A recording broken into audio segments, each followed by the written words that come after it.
On today's show, we break down the top 5 playdrivers eligible for the 2024 NHL Draft Class.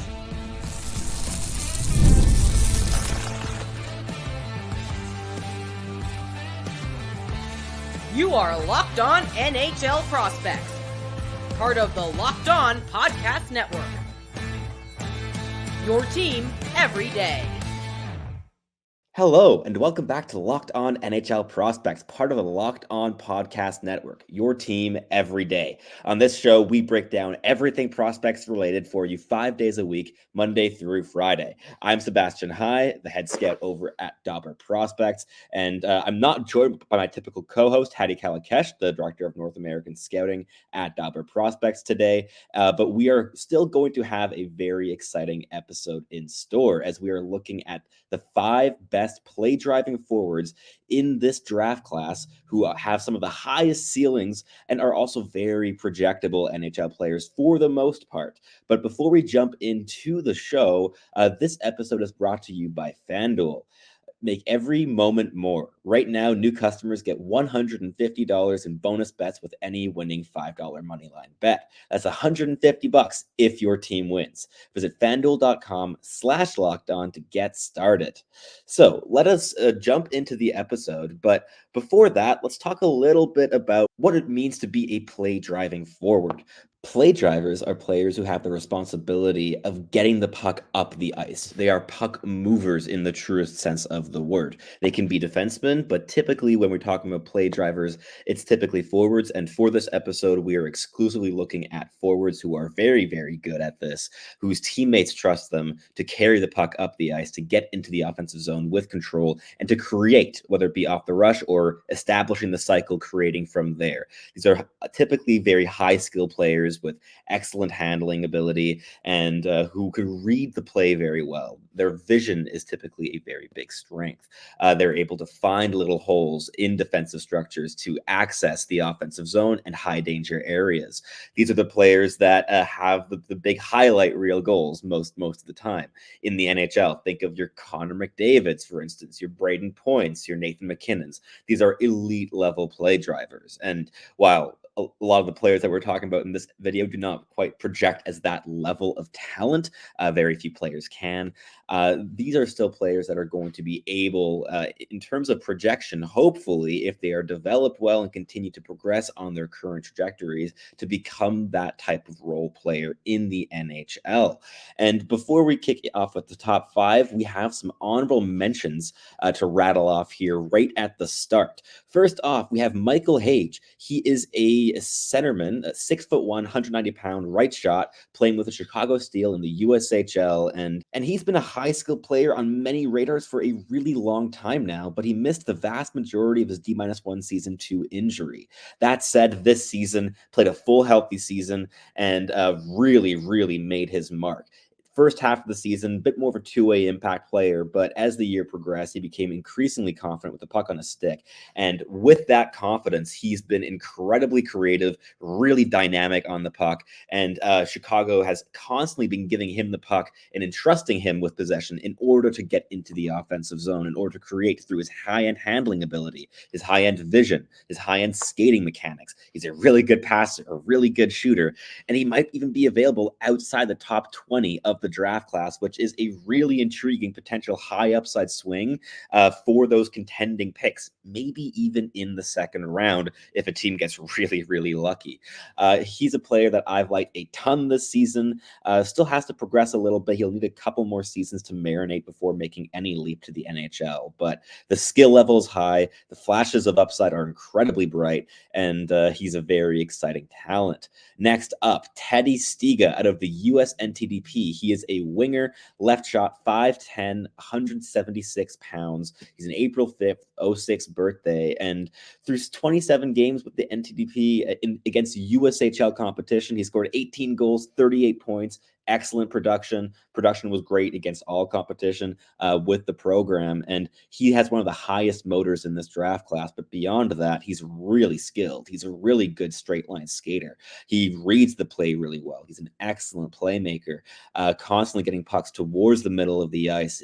His feet never stop moving, and his teammates are constantly giving him the puck in order to get that puck into the offensive zone. Whenever he's played with a guy like Cole Yzerman, for instance, Stiga is the one driving the play in the offensive zone and in transition. He's the one getting more puck touches. He's the one with that burden of getting the puck into the high danger places. He's a player I am a massive fan of. I know Hattie's also a huge fan of Teddy Stiga, and he could also be another high upside swing in the early second round if he makes it that far. If not, I have him at around like my 20 range. I'm a very big fan. I hope he gets that first round selection. He's more than earned that this season, especially with a dominant performance at the U18 World Championships.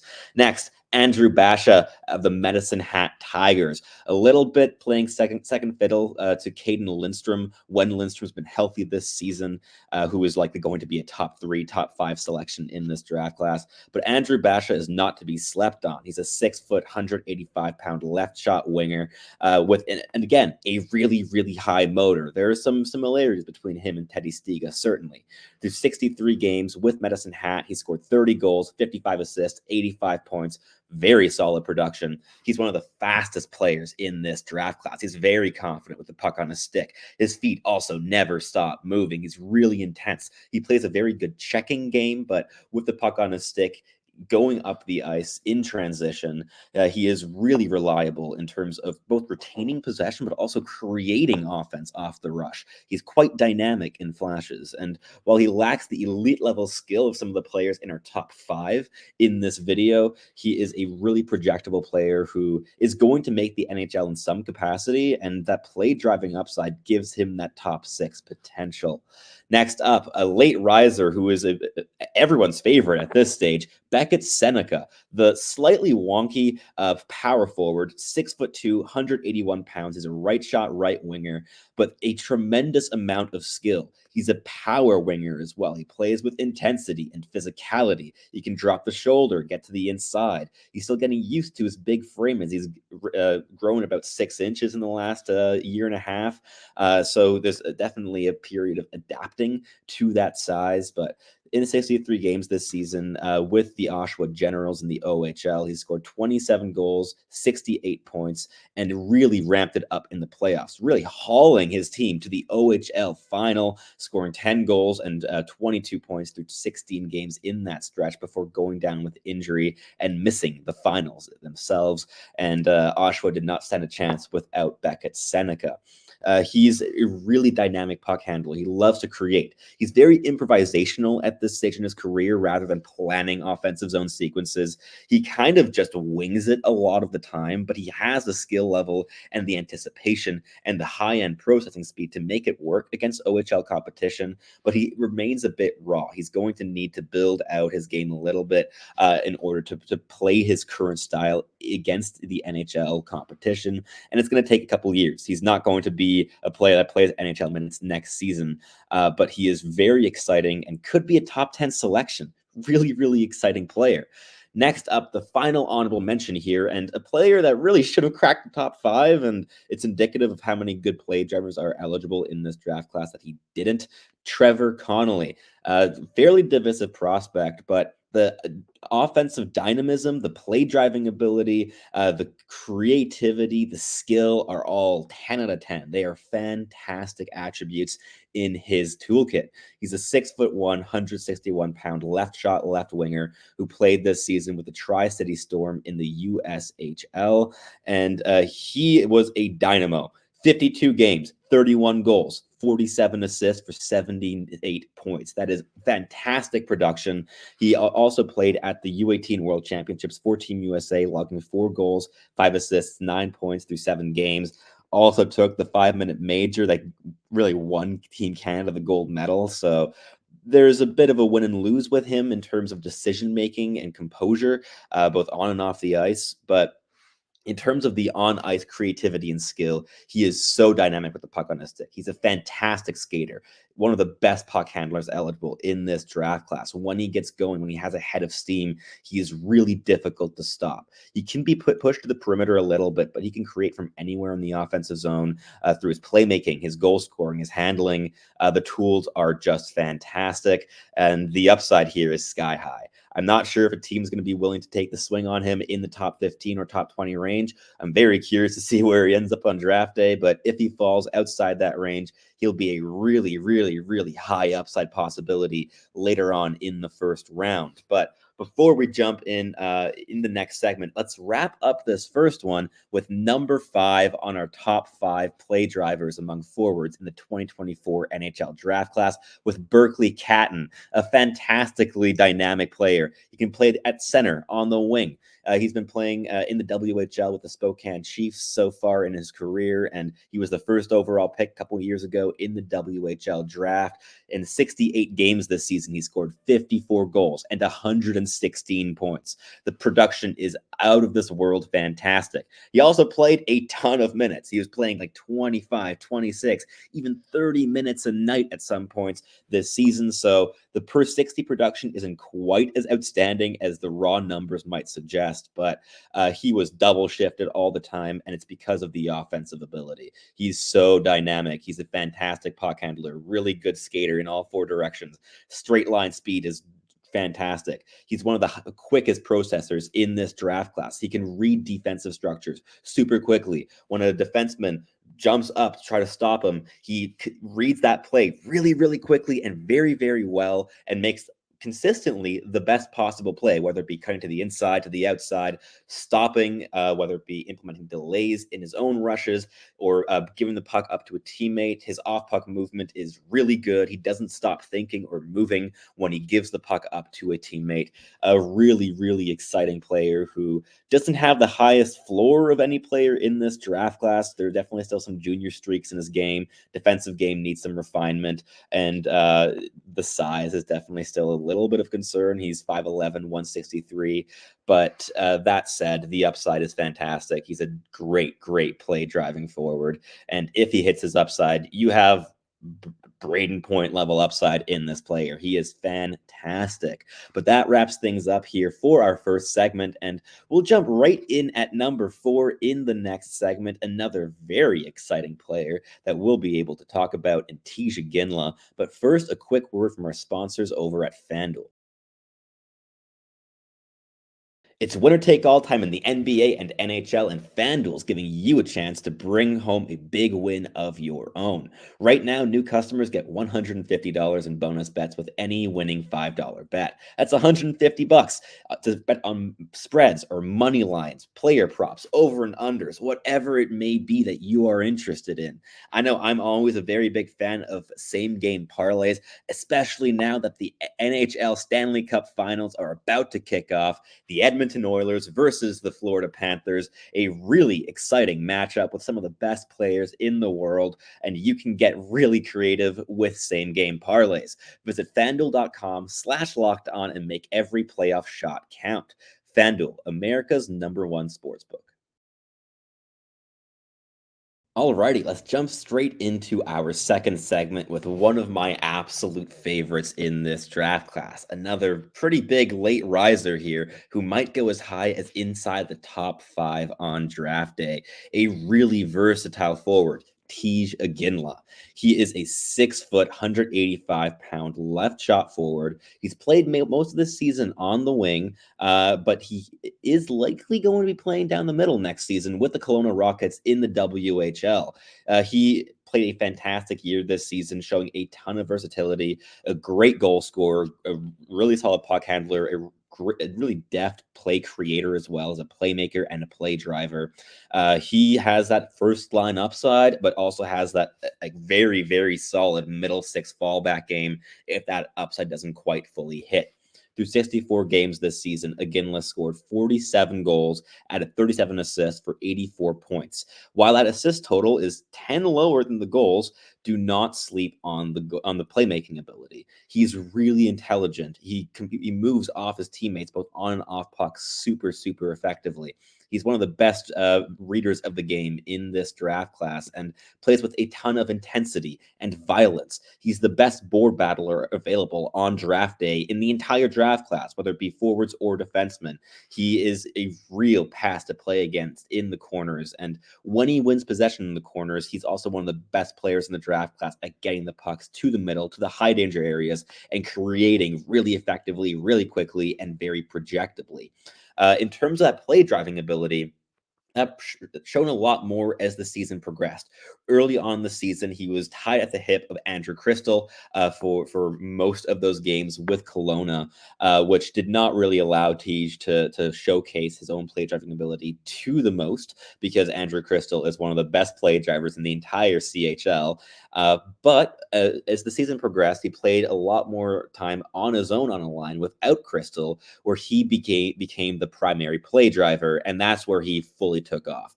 When he had his own line to really lead, where he was the primary offensive piece. Just fantastic play. His teammates trust him to build up play through the neutral zone, pick up loose pucks in the defensive zone, move pucks up the ice. He's able to read defenses really well, switch lanes in transition. He finds like the best and most exploitable gaps in defensive structures on a very consistent basis. He uses his teammates to really incrementally build play up the ice, but he's not afraid of just carrying the puck up on his own. He has the skill level, the intelligence, the processing speed to do so. And once he gains access in the offensive zone, he's so creative. He can do so much and so many different things. That raw versatility and adaptability is what makes him so special as a draft eligible prospect. He's also one of the youngest players in this draft class, as an August 1st, 06 birthday, just a month and a half before the cutoff for the 2025 draft. And his trajectory in his development is just absolutely like rocketing upwards. It is super steep. And if I'm an NHL team, he's a player that I'd be very intrigued by as early as like third or fourth overall. If Ivan Demidov and Macklin Celebrini are off the board, I think Iginla is right there in the next tier with the Artem Levshunovs and Cayden Lindstroms of the world. Speaking of Cayden Lindstrom, he is number 3 here as our third best play driving forward in this draft class. And while he did miss a decent amount of time to injury this season, when he was on the ice, he was lights out fantastic. This is a 6'4", 265 pound. 216 pound. He's not that big. He's a left shot forward. He's been playing at center most of the season. Might be a winger at the end of the day, but he can play both, and that versatility is certainly valuable. And he played 32 games this season with Medicine Hat. Missed a lot of time to injury to a back injury. But in those 32 games, he scored 27 goals, 19 assists, 46 points. And he was, when he was healthy, the primary play driver on the Medicine Hat Tigers, a team that includes Gavin McKenna, a player who just lit up the U18 World Championships for Team Canada, was the second top point producer in that tournament behind James Higgins, and is the prospective first overall pick in the 2026 NHL Draft Class. A really special talent in his own right, but Cayden Lindstrom had the reins in Medicine Hat when he was healthy. He is a power forward, but it's the dynamic ability, the skill, the intelligence that make him so special. He reads the play super well. He's a fantastic puck handler, a really great playmaker as well. He's an excellent goal scorer, as the goal scoring tally would indicate with 27 through 32 games. But he can score from just about anywhere. He's not a one-trick pony in any way, shape, or form. He can score from the bumper position, from the net front, from distance. Has a very good release. It's not the same level as other snipers in this draft class. I'd say Iginla has a better goal scoring mechanics than Cayden Lindstrom does, but he's still a really dangerous goal scorer. And a lot of that comes down to habits and skill and dynamic ability and deception, manipulation, all those things that you look for those prospective play drivers at the end of the day in the NHL.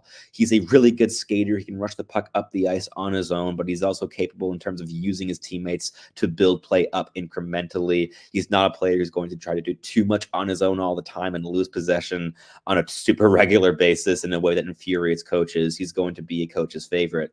And he's a player that we have been massive fans of all season long over at Dobber Prospects and here on the podcast. podcast as well, we've been quite vocal about our love for this player and the way he approaches the game, the way he's able to create small advantages in all three zones on the ice. And he's also a little bit raw in his habits. He's not the most consistent player just yet, but that gives him a lot of runway to still improve and refine. He's going to need a couple seasons to marinate before making the leap to the NHL. I mean, he's a 6'4", 216-pound 18-year-old. That is not necessarily a profile that can make the leap to the NHL on a super regular basis at 18 or as a teenager.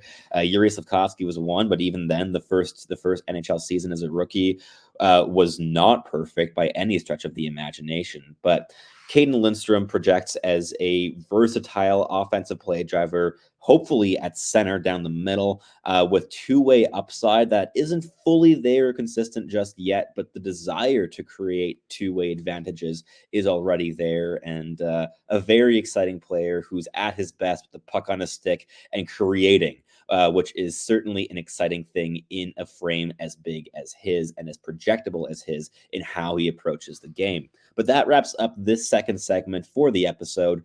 And just after these messages from our sponsors here at Locked On NHL Prospects, we're going to wrap up with Ivan Demidov and Macklin Celebrini, the two most dynamic players eligible for this draft class.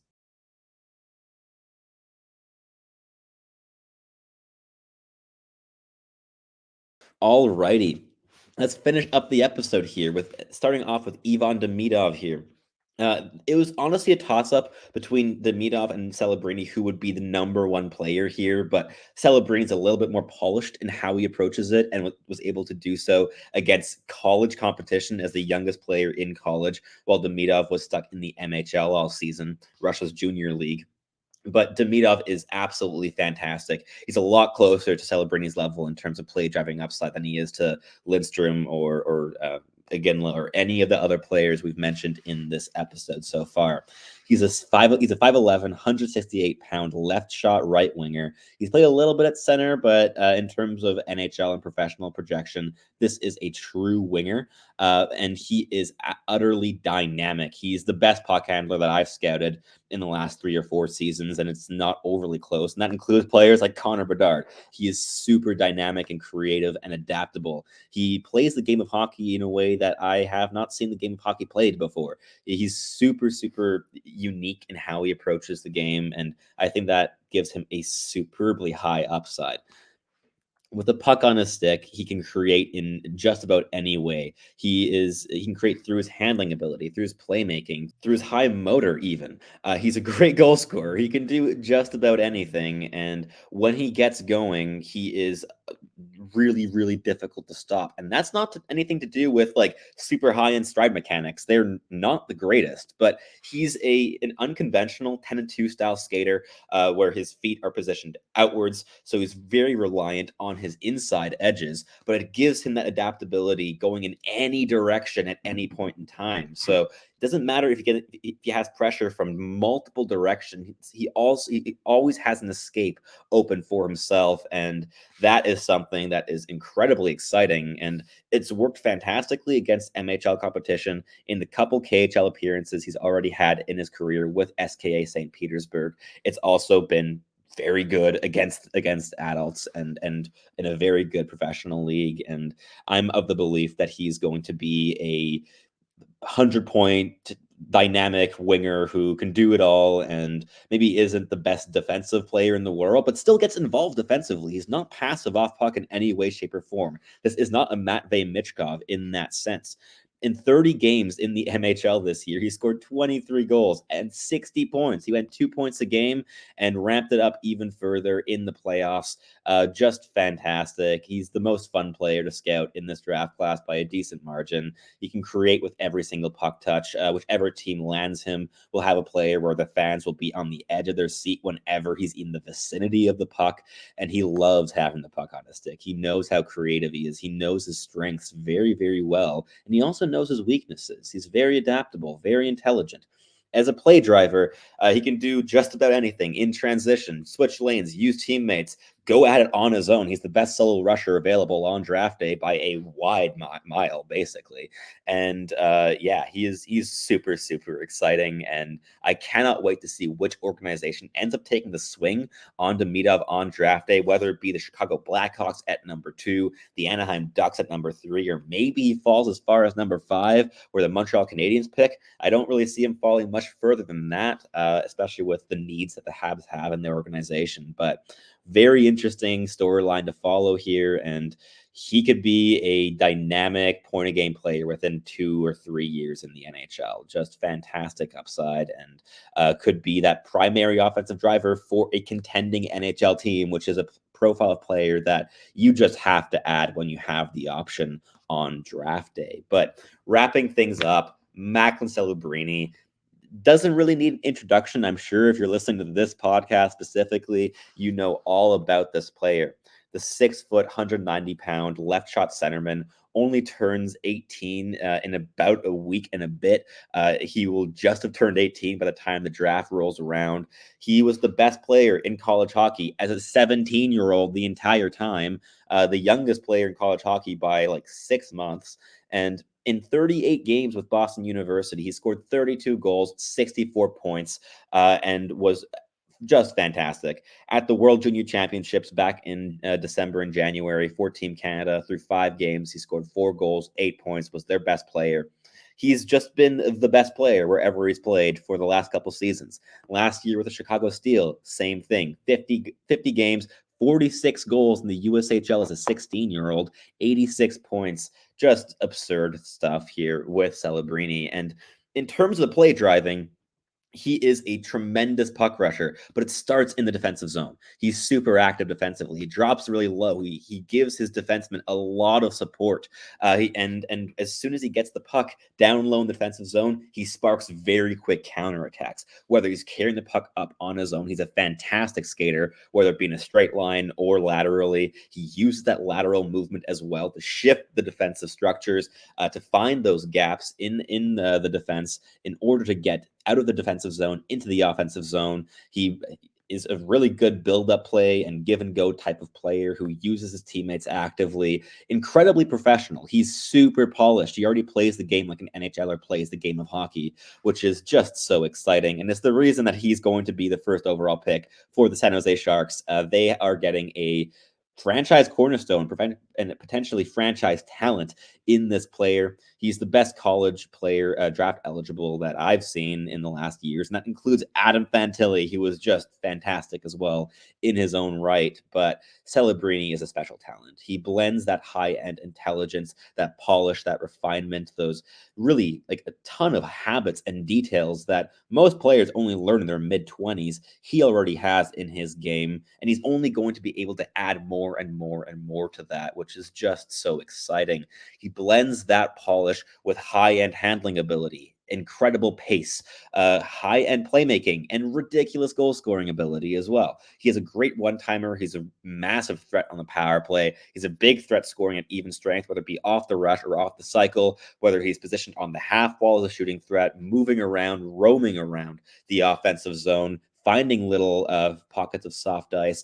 He can do it all. He's super versatile, super adaptable, and he's been first overall all season long for a lot of reasons. And the play driving ability is chief among those, honestly. He is going to be a play driver in the NHL as soon as this fall, which is just super exciting. And San Jose Sharks fans, the party, I'm sure, has not stopped, and it will not stop for the next 15 years that you have Macklin Celebrini in your organization. It is a really exciting prospect. But that wraps up this episode. Please, in the comments, let us know what your top 5 would have looked like. There was a lot of internal debate for me in putting together this ranking, and it could have turned out in a variety of different ways. There were definitely a lot of little spots where it was a little bit of a coin toss and personal preference, and dependent on my personal viewings, of course, as well. So I'd love to hear what you all have seen of these players, which players you want your teams to pick on NHL Draft Day, and And while we have a lot of content coming for you going up to the draft, please give us some more episode ideas for the off season. It's going to be a long one, and stocking up the episode bank with ideas coming from you, the viewers, would just be fantastic. But yeah, that wraps things up here for us at Locked On NHL Prospects. If you're listening on YouTube, please make sure to like and subscribe.